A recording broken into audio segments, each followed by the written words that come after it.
நெஞ்சில் குடியிருக்கும் புதுச்சேரி மக்கள் உங்கள் அனைவருக்கும் என்னுடைய வணக்கம்.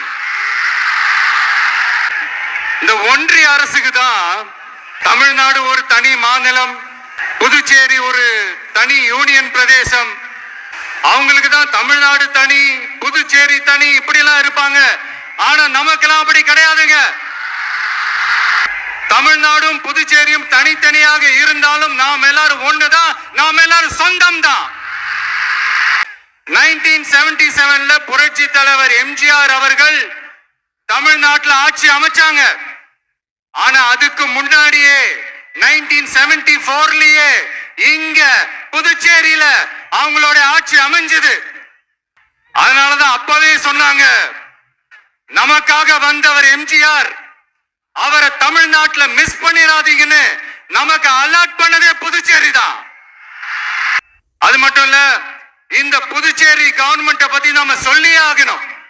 இது டெஃபினட்டா தமிழ்நாட்டுல இருக்கிற மாதிரி நம்ம திமுக கவர்மெண்ட் மாதிரி கிடையவே கிடையாது.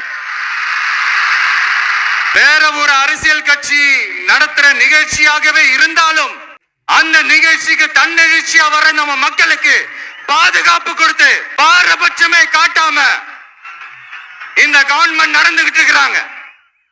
அப்படிப்பட்ட இந்த புதுச்சேரி கவர்மெண்ட்டுக்கும் நம்ம புதுச்சேரி சிஎம் சார் அவர்களுக்கும் இந்த நேரத்தில் என்னுடைய மனப்பூர்வமான நன்றிகளை தெரிவிச்சுக்கிறேன். இத பார்த்தாவது தமிழ்நாட்டில் இருக்கிற அந்த திமுக கவர்மெண்ட் கத்துக்கிட்டா நல்லா இருக்கும். ஆனா அவங்க கத்துக்க மாட்டாங்க. பரவாயில்ல, வரப்போற எலெக்ஷன்ல 100% கத்துக்குவாங்க. அத நம்ம மக்கள் பார்த்துக்குவாங்க. புதுச்சேரிய ஒன்றிய அரசு எதிலையுமே கண்டுக்கல் என்றது புதுச்சேரி மக்களான உங்களுக்கு நல்லாவே தெரியும். மாநில அந்தஸ்து வேணும்னு கேட்டு ஒன்றிய அரசுக்கு அனுப்புற 16வது தீர்மானம்.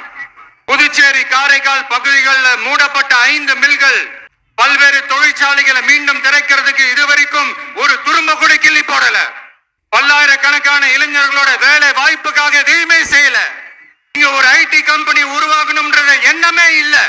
ஊழல் குற்றச்சாட்டுல பதவி விட்டு தீக்கப்பட்டு அந்த இடத்துக்கு இன்னொருத்தரை நியமிச்சு 200 நாள் ஆச்சு. இன்னும் அவருக்கு ஒரு இலாக்காவே தரல. இந்த செயல் சிறுபான்மை மக்களை அவமானப்படுத்துறதுன்னு அந்த மக்களே சொல்றாங்க. புதுச்சேரியோட முக்கிய அங்கமாக இருக்கிற காரைக்கால், மாகே, ஏனாம் பகுதிகளில் எல்லாம் முன்னேற்றமே இல்லைன்னு அந்த பகுதி மக்கள் சொல்லிக்கிட்டே இருக்கிறாங்க. டூரிஸ்ட் பிளேஸ் ஆன புதுச்சேரியில போதுமான அளவு பார்க்கிங் வசதி இல்ல, கழிப்பறை வசதி இல்ல. புதுச்சேரி கடலூர் மார்க்கமான ரயில் திட்டம் வேணும்ங்கிறது நீண்ட கால கோரிக்கை. புதுச்சேரி மக்களுக்கு ஒன்னே ஒண்ணுதான் சொல்லணும், இந்த திமுகவை நம்பாதீங்க.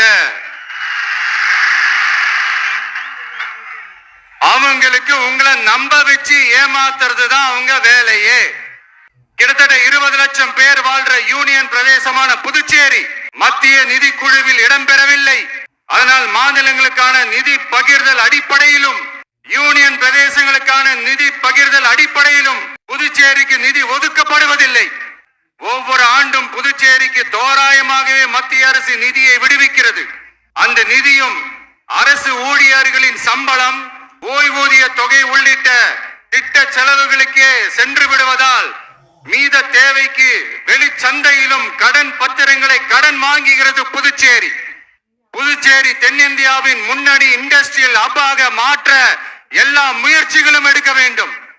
இந்திய அளவில் ரேஷன் கடைகளே இல்லாத மாநிலம் புதுச்சேரி தான். மீன்பிடிக்க செல்லும் காரைக்கால் மீனவர்களை அடிக்கடி கைது செய்யும் இலங்கை கடற்படை அவர்களின் படகுகளையும் பறிமுதல் செய்து விடுகிறது. அதனால் நீண்ட போராட்டங்களுக்கு பிறகு அவர்கள் விடுவிக்கப்பட்டாலும் படகுகள் கிடைக்காததால் ஒரு மோசமான நிலைக்கு தள்ளப்படுகின்றனர். இந்த நிலை மாற வேண்டும். நான் மறுபடியும் சொல்றேன், இந்த விஜய் புதுச்சேரி மக்களுக்காகவும் எப்பவும் துணை நிற்பான். வரப்போற புதுச்சேரி தேர்தல் களத்துல நம்மளுடைய தமிழக வெற்றி கழகத்தின் கொடி பட்டொளி வீசி பறக்கும். கான்பிடென்டா இருங்க, நல்லதே நடக்கும். வெற்றி நிச்சயம்.